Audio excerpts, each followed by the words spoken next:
আজকে আমাদের আলোচনার বিষয় পরিচ্ছেদ ২ বাংলা ব্যাকরণ। এখানে প্রথমে ব্যাকরণ সম্পর্কে আলোচনা করা হয়েছে, তারপর বাংলা ব্যাকরণ সম্পর্কে আলোচনা করা হয়েছে। তো ব্যাকরণে বলা হচ্ছে যে ব্যাকরণে ভাষার স্বরূপ ও প্রকৃতি নিয়ে আলোচনা করা হয়। তাহলে যে গ্রন্থ ভাষার স্বরূপ এবং প্রকৃতি নিয়ে আলোচনা করে সে গ্রন্থকে ব্যাকরণ গ্রন্থ বলে। তাহলে বাংলা ব্যাকরণ গ্রন্থ কাকে বলবো? যে বিদ্যাশাখায় বাংলা ভাষার স্বরূপ ও প্রকৃতি নিয়ে বর্ণনা করা হয় তাকে বাংলা ব্যাকরণ বলবো। যদি আমাদের বাংলা ব্যাকরণের জায়গায় যদি ইংরেজি ব্যাকরণ আসতো, যে ইংরেজি ব্যাকরণ কাকে বলে, তাহলে হতো যে বিদ্যাশাখায় ইংরেজি ভাষার স্বরূপ ও প্রকৃতি নিয়ে বর্ণনা করা হয় তাকে ইংরেজি ব্যাকরণ বলে। আর ব্যাকরণ মূলত কি কাজটা করে সেটা আমরা এখান থেকে জানতে পারবো, যে ধ্বনি, শব্দ, বাক্য ইত্যাদি বিশ্লেষণের মাধ্যমে ভাষার মধ্যকার সাধারণ কিছু বৈশিষ্ট্য খুঁজে বের করা ব্যাকরণের কাজ। তাহলে ব্যাকরণ মূলত ধ্বনি, শব্দ এবং বাক্যকে বিশ্লেষণ করে। তাহলে ধ্বনি কি? ধ্বনি হচ্ছে বাকযন্ত্রের সাহায্যে উচ্চারিত আওয়াজ। শব্দ কি? শব্দ হচ্ছে কিছু ধ্বনি বা বর্ণ যুক্ত হয়ে যদি একটা অর্থ প্রকাশ করে তাহলে সেটা শব্দ। বাক্য হচ্ছে এক বা একাধিক শব্দ মিলে যদি একটি বক্তার মনের ভাব প্রকাশ করে তাহলে তাকে আমরা বাক্য বলবো। আমি যে বিষয়গুলো এখানে হাইলাইটস করে রাখছি সেগুলো যদি একজন শিক্ষার্থী পড়ে তাহলে যে কোনো পরীক্ষায় সে শতাধিক কমন পাবে বলে বিশ্বাস করি। এখানে যে নিচের বিষয়টা আছে এই পার্টটা হচ্ছে সবার জন্য ইম্পর্টেন্ট। চাকরির পরীক্ষার্থী থেকে শুরু করে এসএসসি পরীক্ষার্থী সবার জন্যই গুরুত্বপূর্ণ। এখানে বাংলা ব্যাকরণের ইতিহাস সম্পর্কে বর্ণনা করা আছে। প্রথম বাংলা ব্যাকরণ প্রকাশিত হয়েছিল 1743 সালে। কোন ভাষায় প্রকাশিত হয়েছিল? পর্তুগিজ ভাষায়। এর লেখক ছিল মানুয়েল দা আসম্পোসাও। প্রশ্ন আসে বারবারই যে প্রথম বাংলা ব্যাকরণ কে লিখেছিলেন? মানুয়েল দা আসম্পোসাও, এবং এটা কোন ভাষায় ছিল? পর্তুগিজ ভাষায়। সালটাও মনে রাখতে হবে, 1743 সালে। তারপর এখানে বলা আছে তার বাংলা পর্তুগিজ অভিধানের ভূমিকা অংশ হিসেবে তিনি এটি রচনা করেন। অনেক শিক্ষার্থী বুঝতে পারে না যে তিনি একটা ব্যাকরণ গ্রন্থ রচনা করলে কিন্তু বাংলা পর্তুগিজ অভিধানের ভূমিকা অংশই আবার কেন? এটার কারণ হচ্ছে পর্তুগিজরা যখন বাংলায় আসলো ধর্ম প্রচার করার জন্য, তখন বাংলা সাধারণ মানুষের সাথে তাদের যোগাযোগের প্রয়োজন ছিল। সেই জন্য বাংলা ভাষায় এই মানুয়েল দা আসম্পোসাও একটা ডিকশনারি রচনা করেছেন। সেখানে বাংলা থেকে পর্তুগিজ, পর্তুগিজ থেকে বাংলা ভাষার শব্দগুলো অর্থগুলোর ব্যবহার ছিল। কিন্তু আমরা জানি শুধু শব্দের অর্থ জানলেই একজন মানুষ সেটা ভাষায় প্রকাশ করতে পারবে না, বাক্যে প্রকাশ করতে পারবে না। সেই জন্য তিনি বাংলা ভাষার কিছু নিয়ম লিখে দিয়েছিলেন, যেটাই বাংলা ব্যাকরণ নামে গৃহীত হয়। তারপর 1778 সালে প্রকাশিত হয় নাথানিয়াল ব্রাসি হ্যালেট। তিনি একটা বাংলা ব্যাকরণ লিখেছিলেন, সেটা ছিল ইংরেজি ভাষায়। তার ব্যাকরণের নাম ছিল a grammar of the Bengal language. খুবই মনে রাখতে হবে যে নাথানিয়াল ব্রাসি হ্যালেট তার ব্যাকরণের নাম কি এবং তিনি কোন ভাষায় রচনা করেছেন, সেটা হচ্ছে ইংরেজি ভাষায়। তারপর আমরা এখানে দেখতে পাচ্ছি 1801 সালে উইলিয়াম ক্যারি এবং 1826 সালে রাজা রামমোহন রায় ইংরেজি ভাষায় আরো দুটি উল্লেখযোগ্য বাংলা ব্যাকরণ রচনা করেন। তাহলে উইলিয়াম ক্যারি এবং রামমোহন রায় কোন ভাষায় বাংলা ব্যাকরণ রচনা করলেন? ইংরেজি ভাষায়। সালগুলো মনে রাখতে হবে, 1801 সালে উইলিয়াম ক্যারি এবং 1826 সালে রামমোহন রায়। তারপর আমরা দেখতে পাচ্ছি 1833 সালে প্রকাশিত রামমোহন রায় যে গৌড়ীয় ব্যাকরণ, বাংলা ভাষায় রচিত প্রথম বাংলা ব্যাকরণ।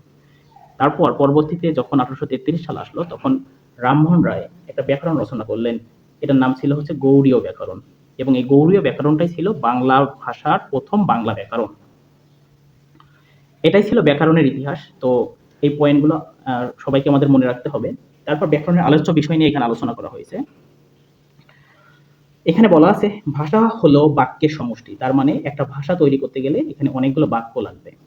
বাক্য কিভাবে গঠিত হয়? একটা বাক্য গঠিত হলে কয়েকটা শব্দ দিয়ে গঠিত হয়। আবার শব্দ কিভাবে তৈরি হয়? শব্দ তৈরি হয় ধ্বনি দিয়ে। ধ্বনি কি? ধ্বনি হচ্ছে আওয়াজ বা বর্ণ। এই ধ্বনি হচ্ছে আওয়াজ বা বর্ণ দিয়ে মূলত শব্দ তৈরি হয়। তাহলে সবচেয়ে ছোট একক কোনটা? সেই আওয়াজ বা ধ্বনি। এদিক থেকে সেই জন্য বলা হচ্ছে এদিক থেকে ভাষার ক্ষুদ্রতম উপাদান হচ্ছে ধ্বনি। যেমন একটা বাড়ি তৈরি করার জন্য ইট, বালি, সিমেন্ট লাগবে, তেমনি একটা ভাষা তৈরি করার ইট, বালু, সিমেন্ট হচ্ছে ধ্বনি। এই ধ্বনিটা মিলেই তৈরি হবে শব্দ, শব্দ থেকে বাক্য, বাক্য থেকে হবে কয়েকটা বাক্যের সমষ্টি মিলে তৈরি হবে ভাষা। এই ধ্বনি, শব্দ, বাক্য প্রত্যেকটি অংশই ব্যাকরণের আলোচ্য বিষয়। তাহলে এই জন্য ব্যাকরণের আলোচ্য বিষয়কে 4টি ভাগে বিভক্ত করা হয়েছে। একটা হচ্ছে ধ্বনিতত্ত্ব, রূপতত্ত্ব, বাক্যতত্ত্ব ও অর্থতত্ত্ব। প্রশ্ন আসে যে ব্যাকরণের আলোচ্য বিষয়কে কয়টি ভাগে বিভক্ত করা হয়েছে?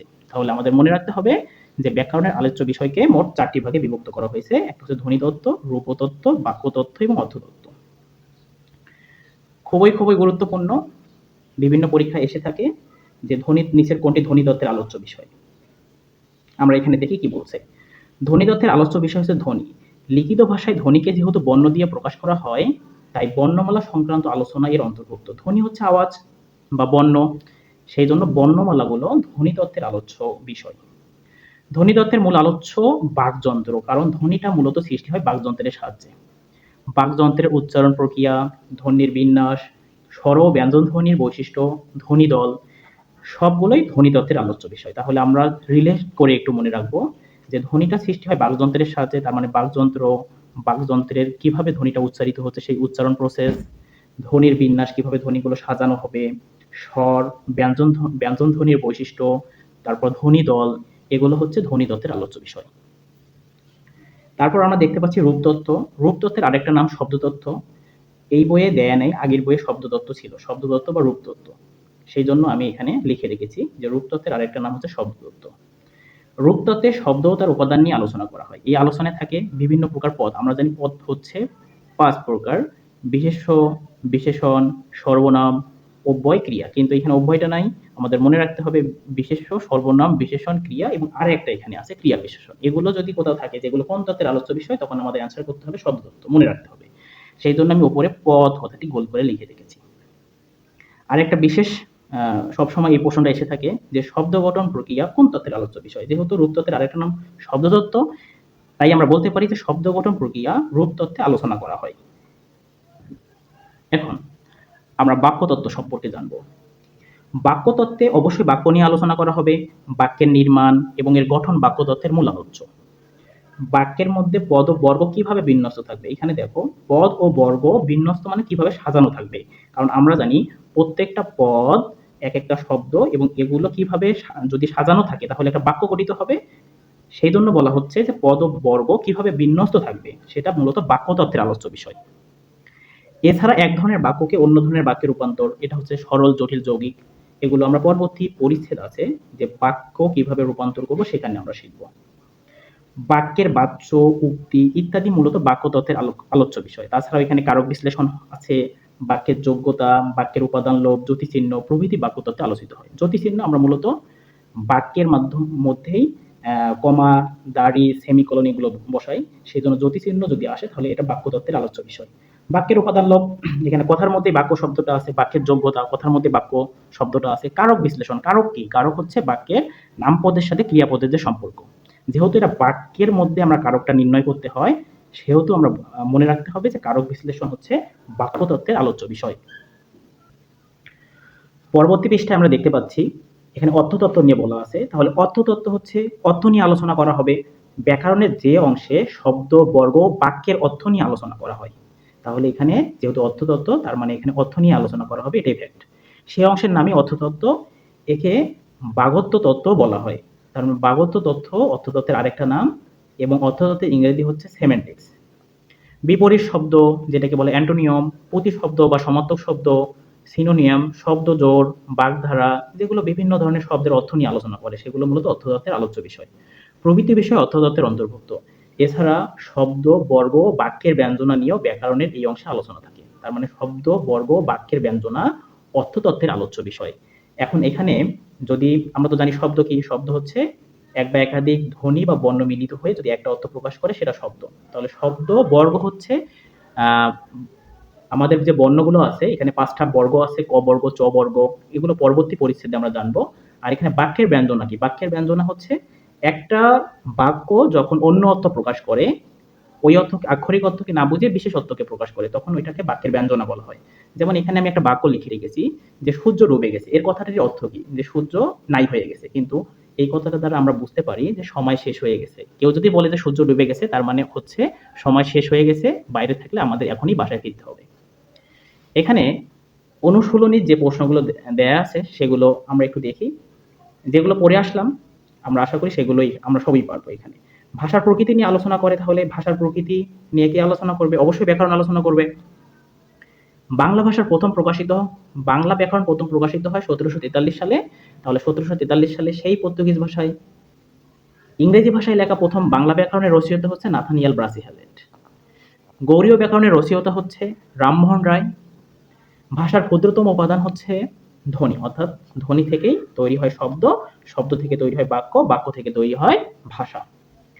বাকযন্ত্র ব্যাকরণের কোন অংশে আলোচিত হয়? সেটা অবশ্যই ধ্বনিতত্ত্বে।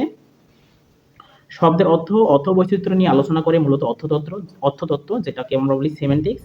নিচের কোনটি রূপতত্ত্বের আলোচ্য বিষয়? রূপতত্ত্বের আরেকটা নাম হচ্ছে শব্দতত্ত্ব, তার মানে শব্দ গঠন হচ্ছে রূপতত্ত্বের আলোচ্য বিষয়। বাচ্য ও উক্তি ব্যাকরণের কোন শাখায় আলোচিত হয়? এটা অবশ্যই বাক্যতত্ত্ব হবে।